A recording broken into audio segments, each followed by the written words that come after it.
one of the shortest recessions we have witnessed in the country, despite the impact of the COVID-19, is an indication that the policies that are being implemented are the right ones, and the trajectory is a positive one, and that Nigeria is well on its way of restoring a consistent and stable growth, a growth that we hope to grow to be a strong growth from the fragile growth that we now have at 0.11%. In real terms, the minister explained that between the third and fourth quarter, Nigeria has recorded a positive growth of 3.73%, a movement that the country has never witnessed within one quarter. The report also shows that 17 out of the country's 46 economic sectors recorded positive growth, with agriculture in particular posting a strong growth of 3.42% during the last quarter. Another positive story for us is that the non-oil sector grew by 1.69%. This is an indication that the diversification efforts that the economy has been pushing is actually also posting results. While the oil sector is declining, the non-oil sector is growing.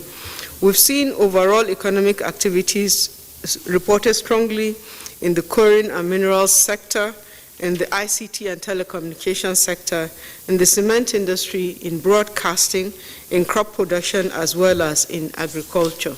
The growth, she however said, is still fragile, as oil refining, air transport, coal mining, crude oil production, as well as accommodation and food services are still witnessing negative growth. And to sustain the upward trajectory, the minister said the Economic Sustainability Plan will continue to be vigorously implemented, while its principles and tenets taken into the new medium-term development plan expected to be launched in April this year. From the State House, Adamu Sambu, NTA News. We apologize for that mix-up there. That report was the Minister of Finance, Budget and National Planning giving an update of the fourth quarter GDP report. So let's take you back to the one we called earlier, still coming from the State House on infrastructural development here in the FCT. Let's take it. Addressing the nation's infrastructure deficit is one of the major undertakings of the Buhari presidency since coming to power in 2015. Provision of critical infrastructure, the government believes, is key towards achieving its objectives of taking Nigeria to the next level of socio-economic development. And for this to be realized, Abuja, the nation's capital, must continue to have a fair share. Therefore, for the second time in 2 weeks, funds have been approved for the FCT for the provision of roads infrastructure. 2.3 billion naira is to be expended on the rehabilitation of the road leading to the Federal Integrated Staff Housing Estate in Apo Tafia area of Abuja.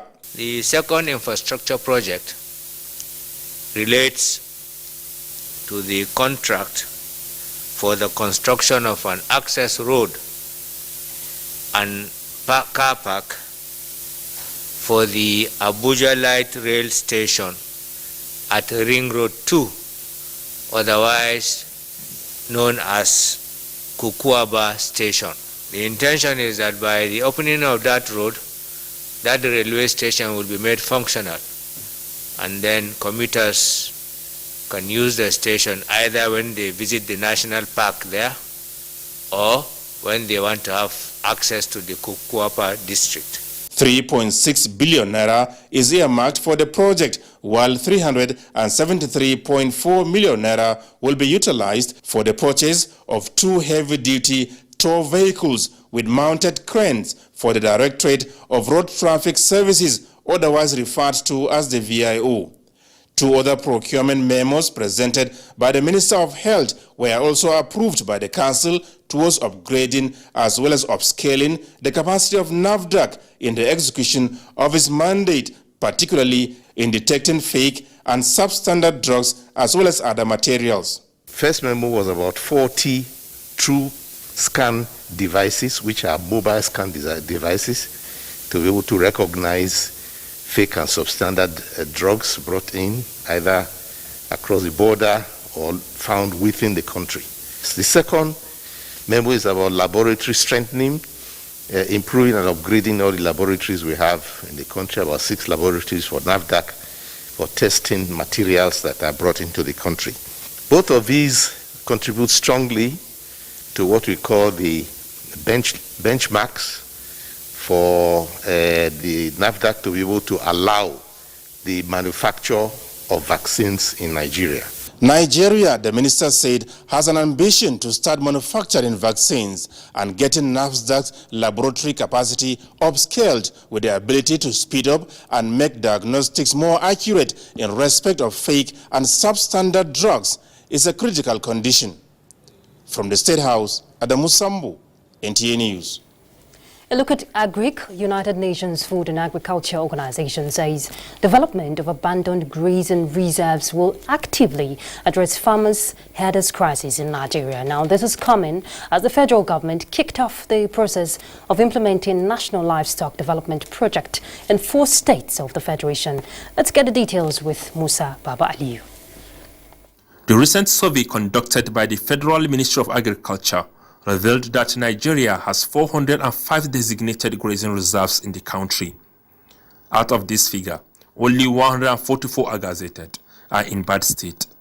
The Food and Agriculture Organization and National Institute for Livestock Development are advising that federal and state governments should convert the reserves to ranches to address the perennial conflict between farmers and herders.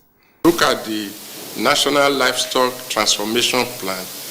It's a very comprehensive plan, and if well adopted and well executed by all the stakeholders that are meant to drive that plan, I can assure you that this country will see this problem behind us. Following this, the National Livestock Development Program is set to kick off in March this year, with Dutch investment agency Netherlands providing grants to fund the project.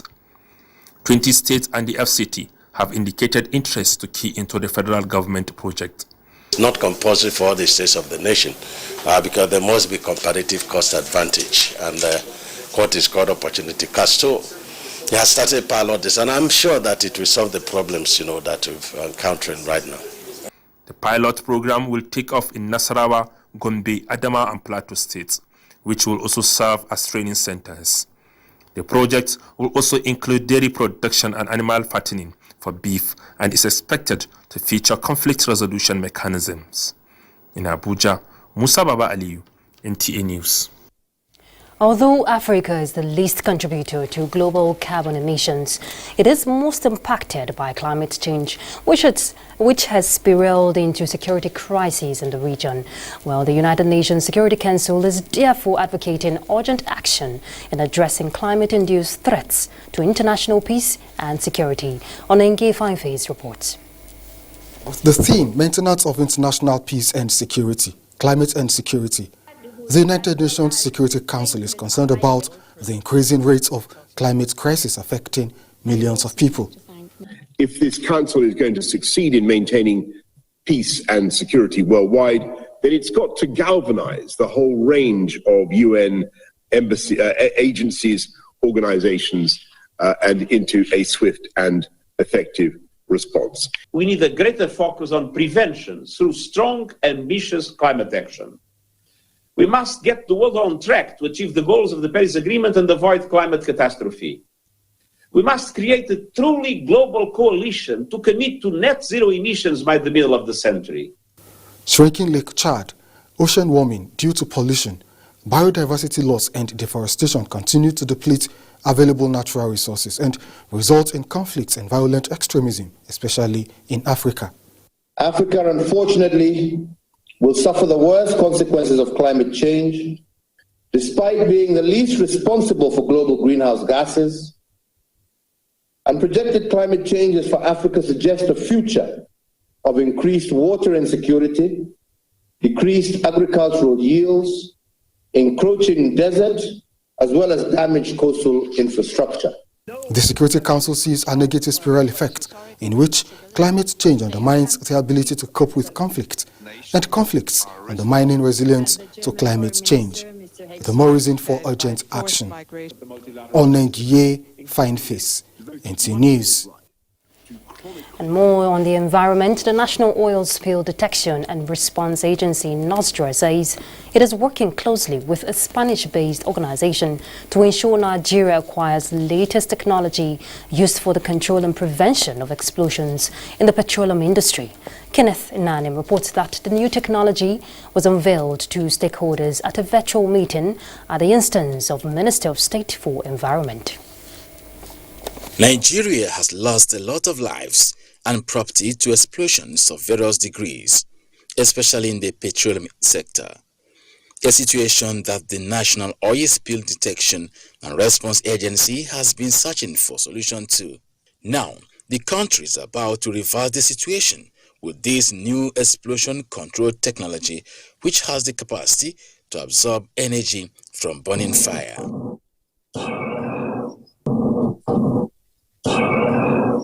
This is to demonstrate that a tank protected with our mesh will avoid the evaporation of the gasoline.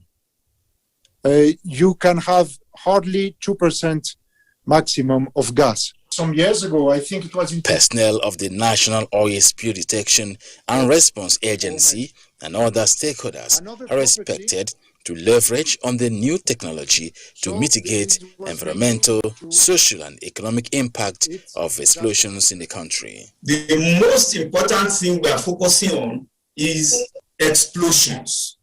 It is easy for us to combat fire, but explosion has been a big problem. With the mesh and the balls, it has been proved all over the world that this technology is very, very potent. When this pandemic is over, I believe there will be an opportunity to have a much better interaction with these people and then get samples of this for their Nigerian partners to come and really test physically to us. But what we see physically is what we have seen him demonstrated from his table over there in Spain. Participants who acknowledged the initiative emphasized the need for synergy with the Federal Fire Service to ensure quality and certification. Kenneth Nanim, NTA News. All right, let's go on a short break. We're back.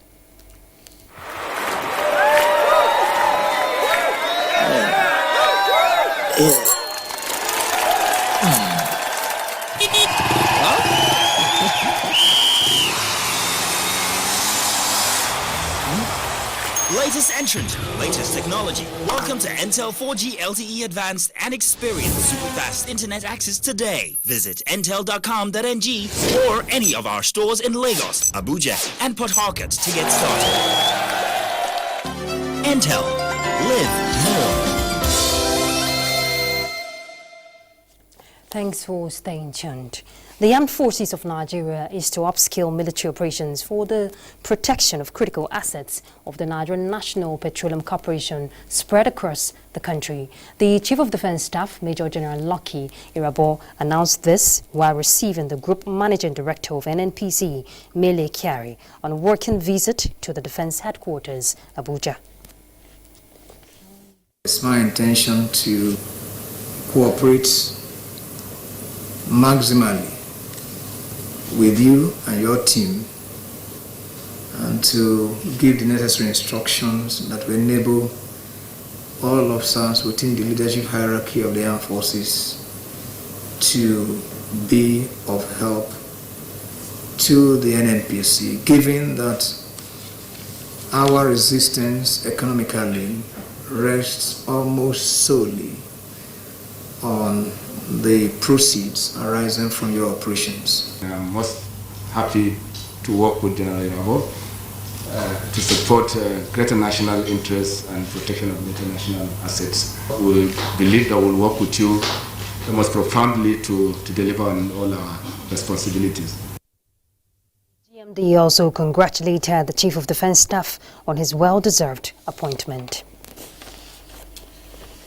removal of confidentiality clauses to enable anti-graft agencies and the public examine contracts awarded in the oil and gas sector will play a vital role in checking illicit financial flows in the oil and gas sector.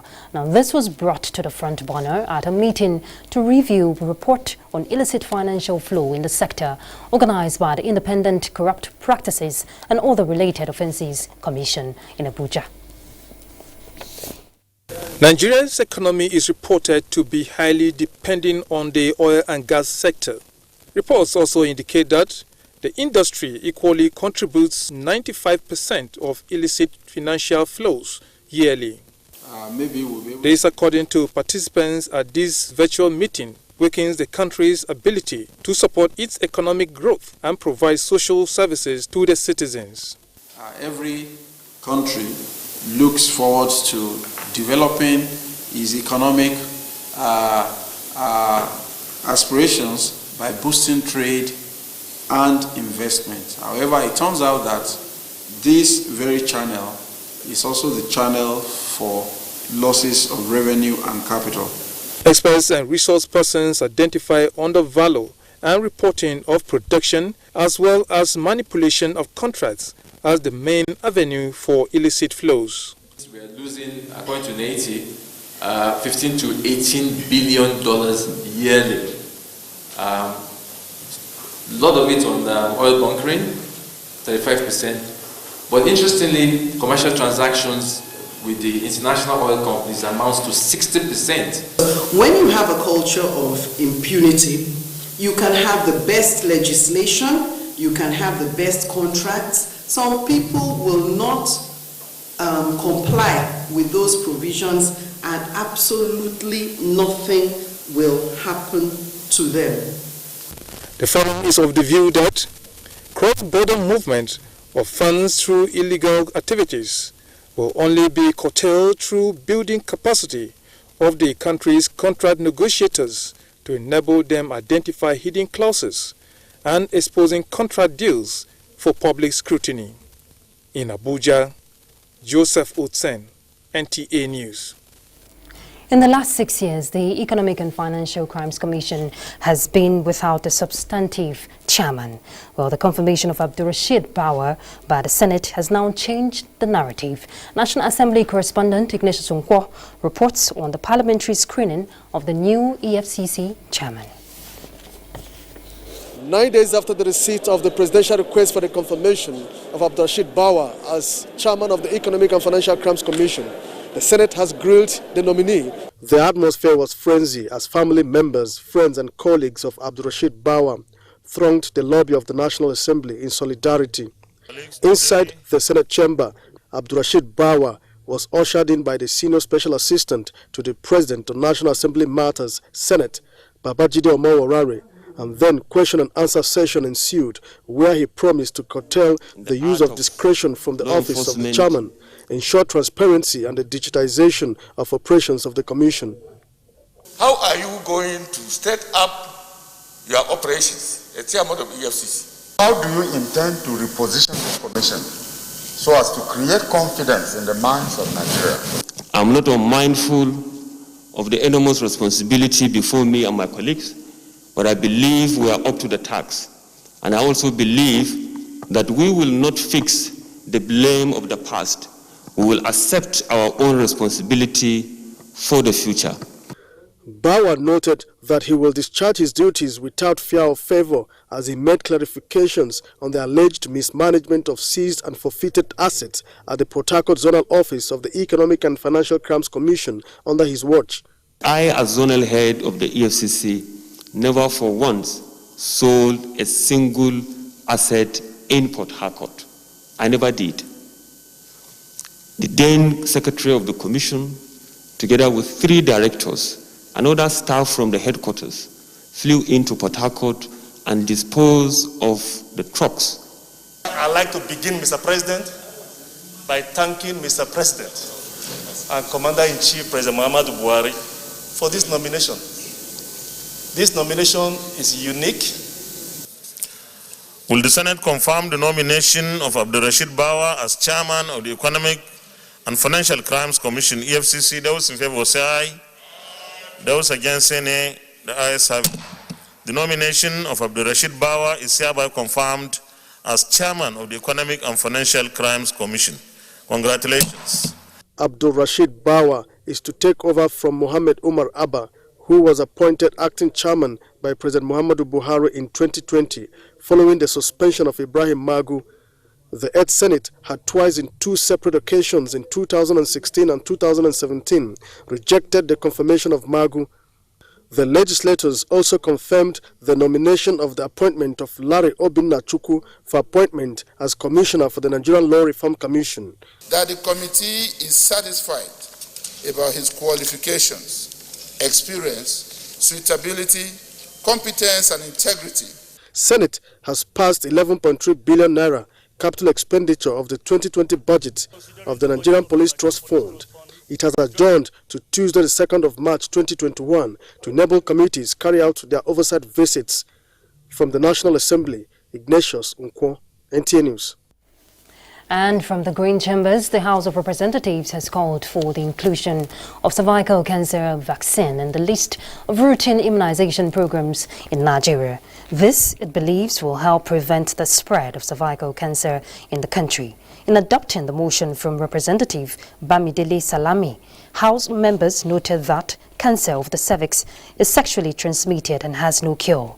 But the use of the vaccine in other parts of the world has brought about significant reduction of the infection. The lawmakers urged ministries and departments of government to create awareness on the causes, prevention and management of the infection and the vaccine recommended by the World Health Organization. And more on health, but on the global scene, World Health Organization's global COVID-19 vaccine sharing scheme, COVAX, delivers first doses, and protests erupt in the Republic of Niger as opposition leader claims election victory. Let's get details from Joyce Ometu.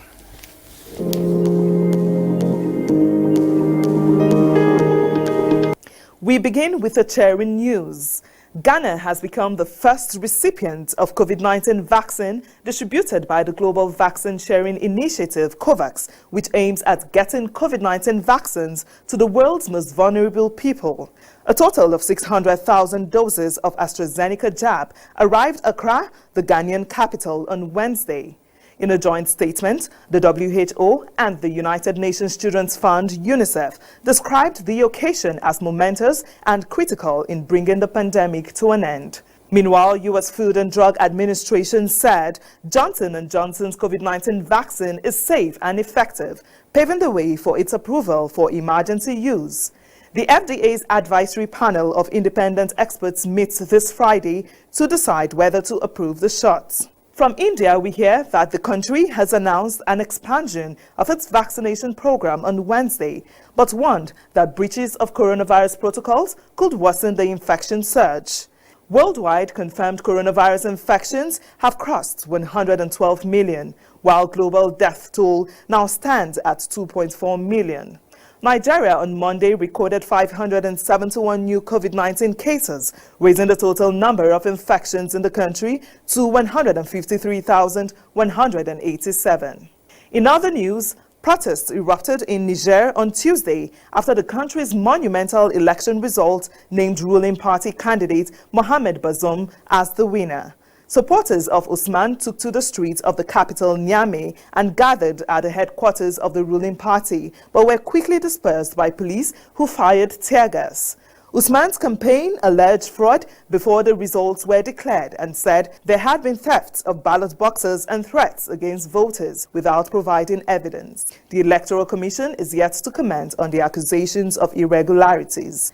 Elsewhere in the world, a Thai court on Wednesday sentenced 4 political leaders to jail, including 3 incumbent cabinet ministers, after finding them guilty of insurrection during anti-government protests that culminated in a 2014 military coup. Thanks for watching. I am Joyce Ometu.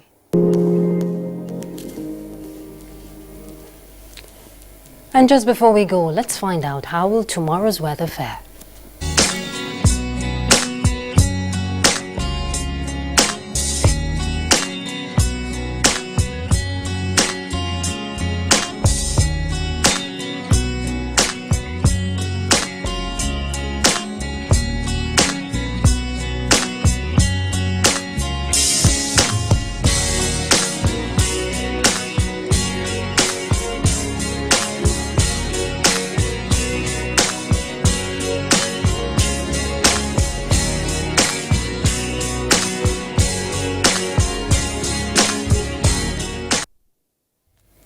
That's the news. Thank you for your time. And let's not be wary talking about the fight against rape and rapists. Connect with NTA. I'm Ruth Aguele, and my sign language interpreter is Deborah Dangana.